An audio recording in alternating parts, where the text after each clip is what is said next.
ხე вообще არ მძინე. საერთოდ არ მძინები. კვესტორაში ვართ ახლა უკვე. ცოტა ნერვიულობ იმაზე, რომ ანუ რამე ისეთი არ მომთხოვან კიდე რა და ნახოთ როგორ ჩაივლის. დეტალურად მინდა რომ გაგიზიაროთ დღევანდელი დღე. ცოტა აფორიაქებული ვარ. თან მძილოდ წაშლილი ვარ, რასაც ვქვია. მოკლედ მეგობრებო, გავაგრძელოთ დილანდელი დაწყებული ვიდეო. მოკლედ რა მოხდა დღეს? დღეს ძალიან სტრესული და დაძაბული დღე მქონდა. ან მდგომარეობიდან ვერ გამოვდივარ. მოხდა რაღაცა ისეთი რაღაცეები, რომ შოკში ვარ. ჩვეულებრივად ხანდეულოდ მოყვები ყველაფერს. მოკლედ დღეს არ წავედი ქართველი ტაქსისტთან ერთად, ანუ წავედი ადგილობრივი მანქანა მომემსახურა რა, აქ მცხოვრები იტალიელი, რომელსაც გადავუხადე 50 евро. ეს პიროვნება რომელმაც მიმიყვანა კვესტურაში, ან დღეს კვესტურაში ხო ვიყავი დაბარებული. საკმაოდ მოშორებით გააჩერა მანქანა. მე და ბავშვები გადმოვედით, ველოდებოდით 8 საათზე მქონდა დანიშნული შეხვედრა და გადმოვიდე და მოვიდა, ჩვენთან რაღაცებს მეკითხებოდა, ჩვენთან ახლომახლოს ტრიალებდა რა და 8 საათზე როცა გამოგვიძახით, შევედით და ავედით, რატომღაც გადაწყვიტა, რომ იქვე დაგულოდებოდა. ყურადღება მის აქციები იყო, რა შევედით, ძალიან ფორმალური კითხვები დამისვეს. საკმარისი აღმოჩნდა მხოლოდ ამ სახლის პატრონის ქსერო ასლი, რასაც ნერვიულობდი, რომ მეთქი ხა დამოწმება ხომ არ ჭირდება თქო. საკმარისი აღმოჩნდა ეს მხოლოდ ქსერო. მოკლედ. და დაიწყეს რაღაცების შევსება იქ, მკითხეს მხოლოდ რომელ რიცხვში ჩავფრინდი, რა მოტივი მქონდა. სამწუხაროდ ქართული თარჯიმანი არ ყავდათ. ჩემი დამტვრეული იტალიურით. ვახვედრებდი რა. რა და როგორ იყო? მითხრა რომ ფორმალურად ავსებდა დღეს ამ ფორმატს და შემდეგ დიდ კომისიას გავივლიდით. ამასთან ერთად სხვადასხვა შეკითხვას დამისვეს, რომ ამ პიროვნებამ ჰოსპიტალიტა რატო გაგიკეთაო? შენი ვინ არისო? ჩემი არავინ არ არის, უბრალოდ ვთხოვე თქო და დამეხმარა მეთქი რა. მის სახლში ვცხოვრობ და მასთან მუშაობ და არა თქო რა, მასთან საერთოდ არ ვმუშაობ მეთქი. არ მიფიქრია რომ აი რამე მომეტყუებინა. დასამალი არც არაფერი არ მაქვს. მაგასთან არ ვმუშაობ თქო რომ უთხარი ვმუშაობო და კითხვა ვუთხარი რა.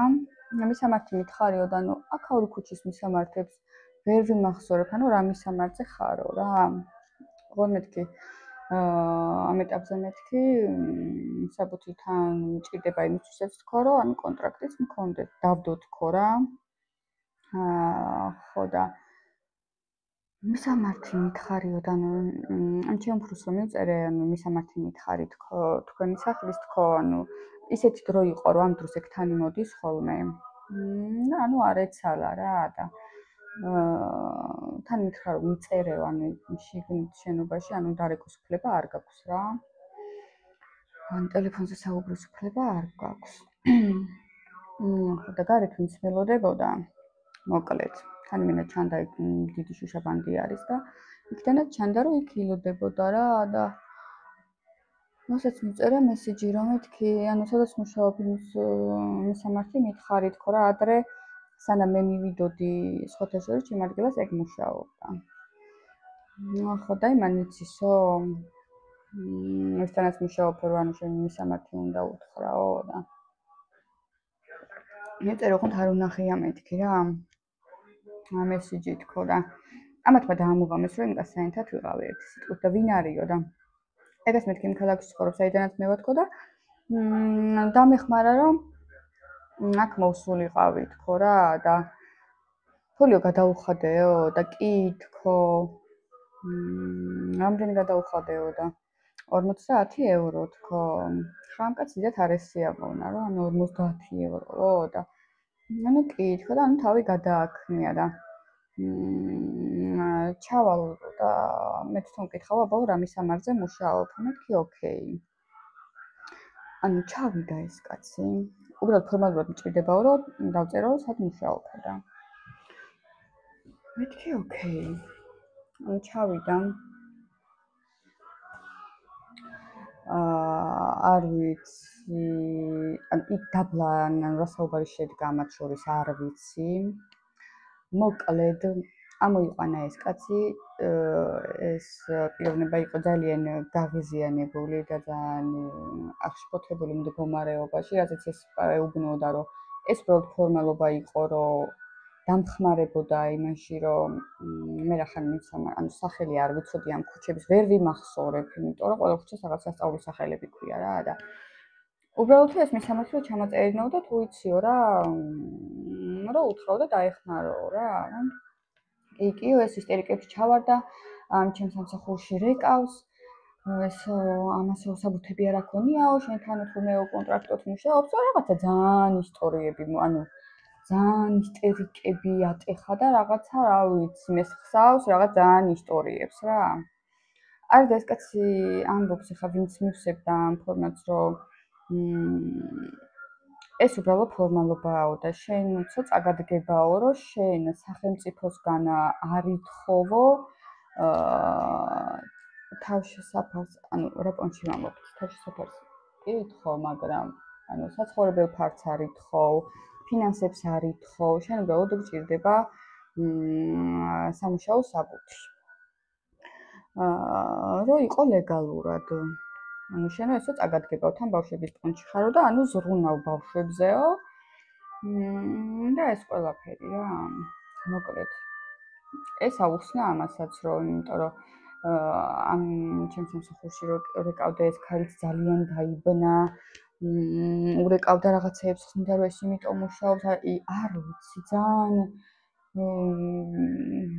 დიდი გაუგებრობა შეიქმნა ერთი სიტყვით ამის გამო ძალიან უხერხულებაში ჩავარდი მე აი ძალიან მე ამან დაურეკა თუმე შენ გამო მეო პრობლემები შემექნებაო მოკლედო ამ ჩემს სამსახურში სადაც მუშაობ იმან დაურეკა და კითხა შენ თუ დადიხარო და ესეო დაგყავსო ვინმეო ანუ ფულსო გადაგიხდისო და წაიყვანეო რა თუ თავისუფალი ხარო და შენ გამო პრობლემებში გავეხვიეო მოკლედ იმიტომ რომ მე ლიცენზია არ მაქვს ტაქსისტად ვარ მუშაობო და ისე წავიყვანეო და მეთქი მე არც მიხსენებია რომ ტაქსისტია ან რაღაც რა ანუ გროშუაშია თქო რა და მე პრობლემები ერთი შემექმნებაო ესო ადვოკატიო დამჭირდებაო და ანუ ადვოკატის ფული გადამიხადეო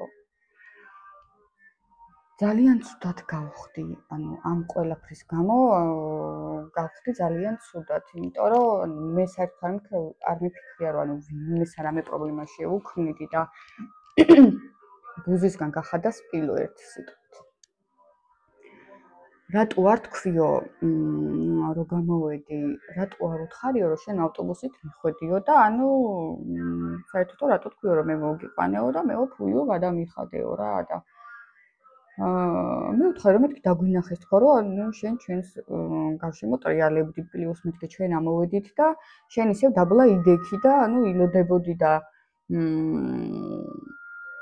ანუ რა პონჩი მომეტყუებინა საერთოდ არ მიფიქრია მართლა რომ ანუ რაღაცა არასწორს ვაკეთებდი არ ვიცი შეიძლება არასწორად მოვიქეცი თუ აი არ ვიცი ჩემთან ძალიან ბევრ კითხვას უსმევ რა და ანუ ვერ ხვდები ხა ჩემთვის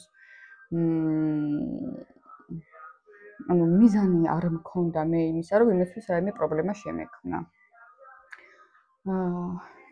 ამას გარდა მე ნათქვამი მაქვს რომ ვიყავი ავსტრიაში და ანუ ბეჭდები რომ დავადე ყველაფერი კარგად მიდიოდა მოკლედ. ანუ არც კითხვა ისეც კი არ დაუსვავთ, რომ მე სხვა ევროკავშირის ქვეყანაში ვიყავი თუ არა ნამყოფიოდეს მე, ანუ რაღაც გავს კითხვა არ დაუსვეთ. უბრალოდ როდის ჩამოვფრინდი, რომელ ქალაქში ვცხოვრობ, რამდენი ხანია აქ ვარ და რაღაც ეგეთი ფორმალური კითხვები რა. ან ბილეთი რა დამიჯდა და რაღაცა ეგეთი ბლა-ბლა-ბლა კითხვები. ძალიან ფორმალური კითხვები დამისვეს რა. ანუ ჩვენო სხვა ისეთი დეტალები არ გვაინტერესებდა, დანარჩენსო დიდ კომისიაზე ილაპარაკებო რა, ანუ შენ მოტივსო რა. მეთქი ოკეი, დანებეჭდები რომ დავდე, რა თქმა უნდა, ამოვიდა რომ მე მაქვს დუბლენი. ავსტრიის და მე მეკითხესო შენო ანუ ავსტრიაში იყავიო და მეთქი კი რამდენი ხანი იყავიო და 3 თვე ვუთხარი. 3 თვე და ალბათ 5 დღე მომიწია ყოფნა. 3 თვე და 1 კვირა. მე იქიდან დაგვადეპორტეს. და კარგიო მითხრეს და დამიბარეს 1 თვეში. 1 თვეში მაქვს ზუსტად აპუნტამენტო. ეხა ჩემი ბედი დამოკიდებულია ავსტრიის პასუხზე. შეიძლება ავსტრიამ მომითხოვოს, რომ ჩვენთან ჩამოვიდეს და ჩვენ მივხედავთ. და მეორე ვარიანტია, რომ ავსტრიამ განაცხადოს უარი ჩემს დაბრუნებაზე მათთან. ძალიან ბევრი ვინერვიულე, იმიტომ რომ სულ სხვა რაღაცას ველოდებოდი, ანუ მე კი ვიცოდი ისედაც, ანუ დუბლინის შემთხვევაში, ანუ რა პროცესები არის, ანუ რა პროცესები შეიძლება ანუ რა პროცესების გავლა შეიძლება მომიწიოს, მაგრამ მაინც მოულოდნელი იყო რა. მეთქი ანუ უბრალოდ კითხვას დამისმევენ თქო რა, მაგრამ ეს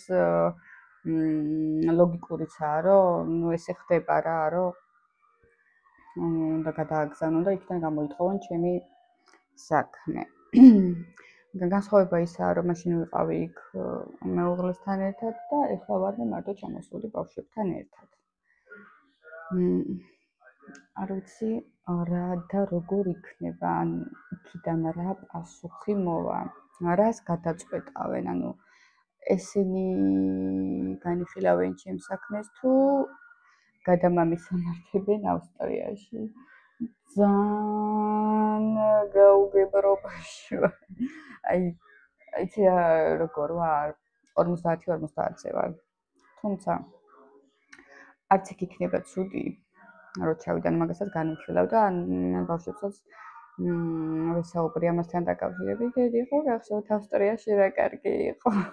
აი რაღაცნაირად მეთქი რაღაცა პროცედურად მაინც დაუშვით ხო, ანუ რა იცით რა ხდება რა.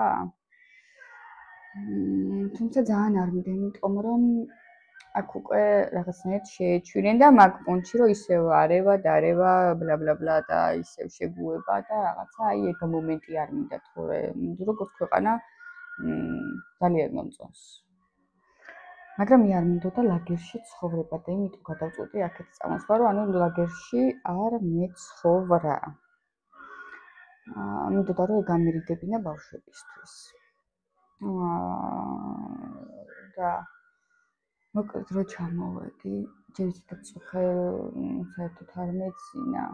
ეს ნერვიულობა რომ დამემატა პლუს რომ სახში რომ მოვედი, მე დამირეკამ ჩემი სამსახურიდან რა ხდება გამარკვეო, იმიტომ რომ ამ კაცმა ძალიან ისე ელაპარაკა ამას, რომ მე გამომიყვანა რაღაცა ბუა, რომ ამათ წინააღმდეგ დავიწყე რაღაცეები და ვითომ აი არ ვიცი, ძალიან კუდები მოაბარა და მე რო ავხსენი ამას სიტუაცია, რომ ესე იყო, დამინახეს მასთან ერთად ვიყავი, ჩემ გარშემო ტრიალებ და მე მკითხეს, ანუ ვინ იყო, ან ტყუილი არ გამოდიოდა, ეხლა რა პონჩი უნდა მეთქვა ხო რა და ანუ რატო გავუტყდა რომ ფული აიღო ვერ ხვდები? ანუ რატო უთხარიო რომ მეო ფული გადამიხადეო და მოითხოვა და ანუ ვერ გავიგე, ანუ რა იყო აქ მოსატყუებელი ვერ მივხვდი ეხლა.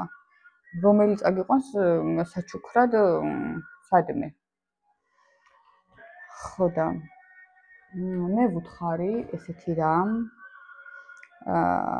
ჩემს სამსახურში, რომ თუ თუ არ მგონია, მაგრამ თუ კი ნამდვილად პრობლემა შეექმნება მას, ანუ ამ მძღოლს მოკლედ რა. წარმოადგინოს დოკუმენტი, რომ ნამდვილად პრობლემა შეექმნა ამასთან დაკავშირებით, ან ჩემ გამო და მეუთხე რომ ჩემს რეფოსთან გადაუხადე მეთქი თანხად, ხო? ანუ ერთი თეთრი არ მჭირდება, ანუ ჩემ გამო თუ პრობლემა მას შეექმნა და ჩემგან გადაუხადეთ, ხო? თან ემოციებისგაც მოწოლილი მქონდა. ძალიან ნერვიულობდი, ან ეს რაღაცები არ მიყვარს. დავიწყეთი. ან წამოვიდა თავისით რა, რომ მეთქი მე ანუ გამიზნული არ მქონია ახლა სპეციალურად არ გამიკეთებია თქო რა, რაღაცა, ანუ ბუნებრივად მოხდა, ანუ კითხვა დაისო, პასუხი გავეცი. მოკლედ.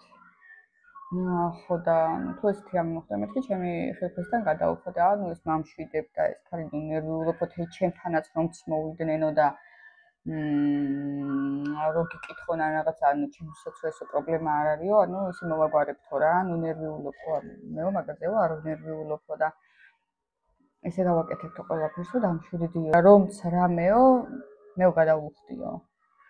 შენი ხელფასი არის შენიო და ის თუ რამეს მოითხოვსო, მეო გავუსწორდები, ანუ მაგაზეო ნერვიულებ, აი მეგობრებო ისეთი სამსახურში მხვდა მართლა და იმდენად გულთან ახლოს მიაქვს ეს ჩემი სიტუაცია და ვიდეო ჩავწერე. ბოლოში გავედი მეგონა. ფაქტობრივად ბოლოში გავედი. ეხლა რა უყურე მიკროფონი დამიჯდა და ანუ ნახევრის იქით არის მის ჩემი ხმა. გამეორებით უნდა ჩავწერო. და ძალიან ახლოს მიიტანა ეს ჩემი ნერვიულობა და ყველაფერი რა და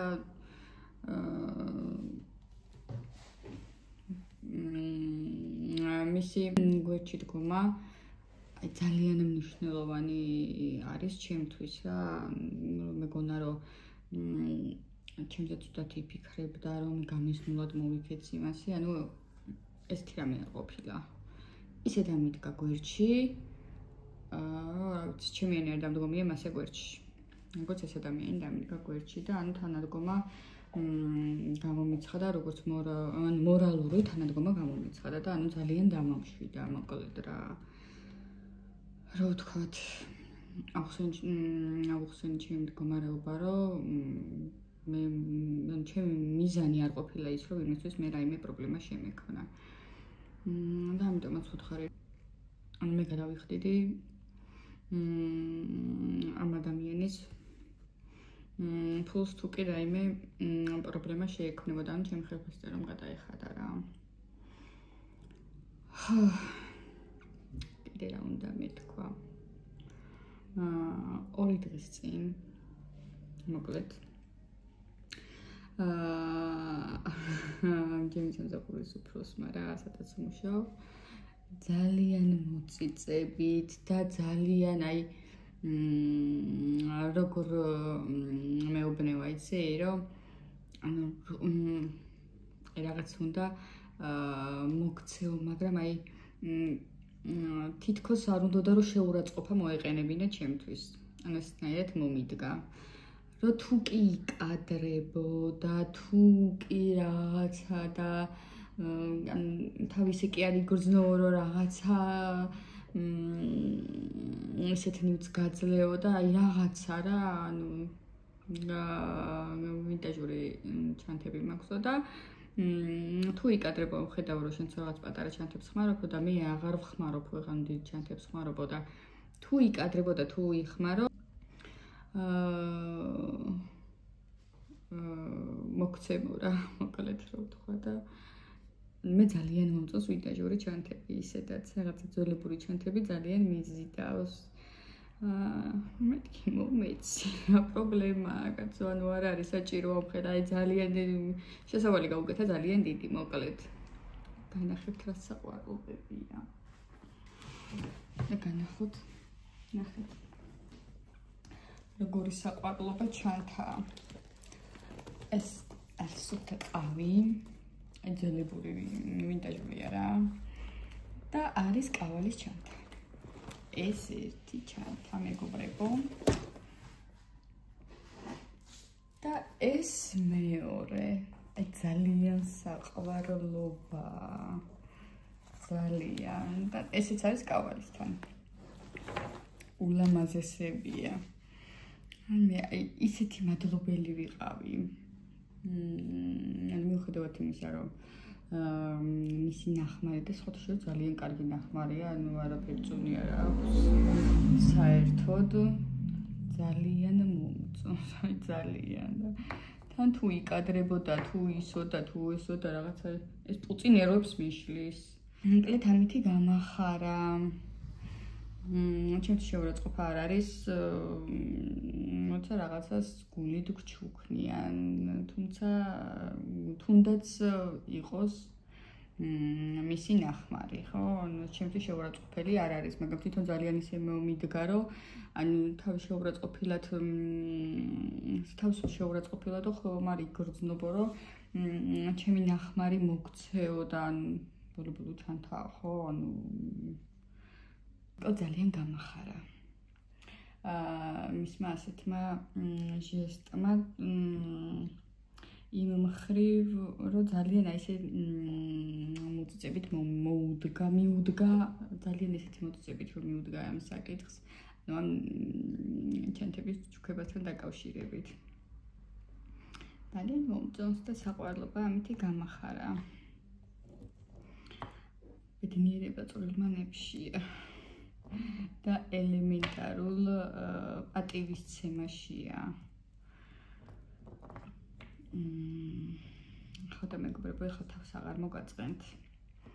იმიტომ რომ ისედაც ძალიან დაგრუზული ვარ. მოკლედ. დღეს არის ამ ქალაქის დღეობა. დღესასწაული არის კონცერტი. ზეიმი არის ამ ქალაქის, მაგრამ განწყობა არ მაქვს. ვერ გავედი. ძალიან დადებითი ენერგიით არა ვარ დამოხტული. არ ვიცი რა მოხდება. ეცული მაქვს ახლა ეს ერთი თვე როდის გავა. და რა პასუხი მოვა. ნახოთ რა იქნება, ყველაფრისთვის მზად ვარ, მორალურად და ფსიქოლოგიურად თითქოს მზად ვარ, მაგრამ ანუ ძალიან არ მინდა რომ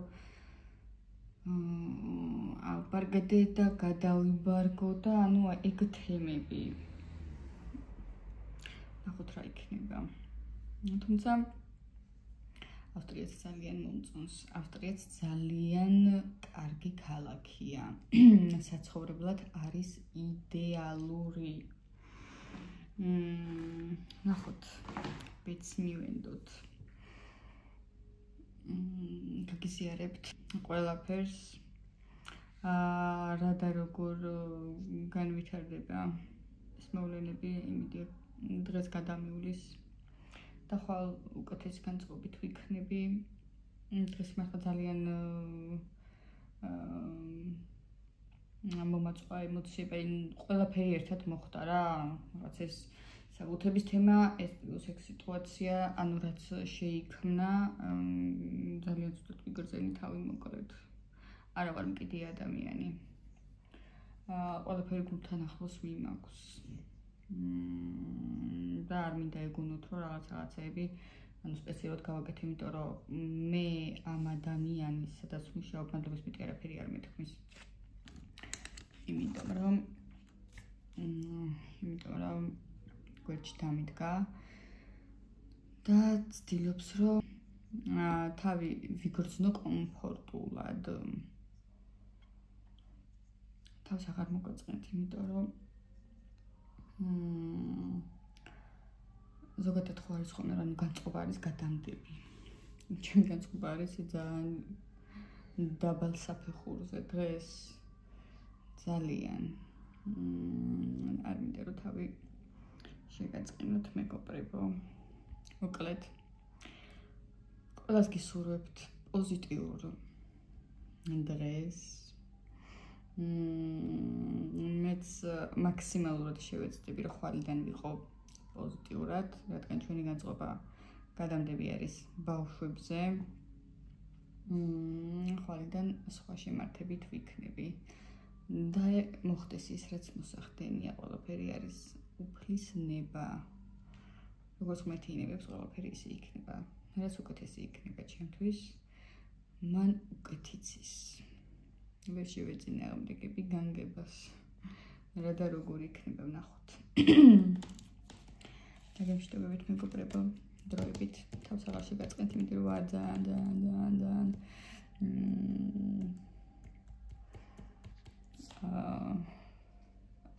როგორ თქვა იცი, შიგნიდან ვარ ძალიან ცარიელი. ვერ გამოვხატვა, ვერანაირ ემოციას უკვე ვეღარც გადმოვცემ, ანუ ჩემს შინაგან მდგომარეობას ისეთნაირად თავი შეგაწყენთ. თუ შეიძლება ესე დილამდე გამიგრძელდეს. დაგემშვიდობებით, დროებით, გაკოცეთ ბევრი. ნახოთ რა იქნება. მეც მივენდობი. მეტი ყველაფერი ისე იქნება, როგორც ჩემს გულს უნდა. ნახოთ. თუმცა არც ის იქნება ურიგო, თუ კი ავსტრიაში გადავალ და იქიდან თუ ჩაგერთვებით ხოლმე, არც იქ იქნება ურიგო. მაგრამ ნახოთ რა იქნება. დროებით დაგემშვიდობებით ჩემო კარგებო, გაკოცეთ ბევრი. პაკა-პაკა.